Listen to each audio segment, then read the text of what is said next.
என்னென்னலாம் பிரச்சனை பண்ணி கொஞ்சம் லஞ்சமா. அதுக்கு பிறகு ஒரு ஆளை பிடிச்சிக்கிட்டாங்க. யாருன்னு உங்களுக்கு தெரியும். அவரை பிடிச்சி இந்த பெரும்பான்மையை நிரூபிக்கின்ற பொழுது சட்டமன்றத்தில் எனக்கு எதிர்த்து ஓட்டு போட்டார். என் கண் முன்னே பொன்மன செம்மல் புரட்சி தலைவர் எம்ஜிஆருடைய ஆட்சி, அம்மாவுடைய ஆட்சி, இரவென்றும் பகலென்றும் பாராம ஊர் ஊரா ரத்தத்தை விரைவியா சிந்தி தனக்கு ஏற்பட்ட நோயை கூட பொருட்படுத்தாம அம்மா தமிழகம் முழுவதும் சுழன்று வந்து அண்ணா திமுக ஆட்சி அமைச்சாங்க. அந்த ஆட்சிக்கு துரோகம் விளைவித்து எட்டப்பரா இருந்து ஒருவர் எதிரிலோடு சேர்ந்து நமக்கு எதிராக வாக்களித்தார்கள். அதை கூட நம்முடைய மூத்த தலைமை கழக நிர்வாகிகள் சொன்னாங்க, வேண்டாம் ஒன்னா இணையலாம் அப்படின்னு சொன்னாங்க.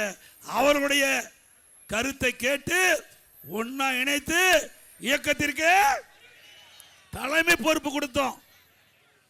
துணை முதலமைச்சர் என்ற அந்தஸ்தா கொடுத்தோம். அற்புதமான இலாக்கா கொடுத்தோம். அதற்கு பிறகு எதிரிகளோடு சேர்ந்து கூட்டு சதி செஞ்சாங்க.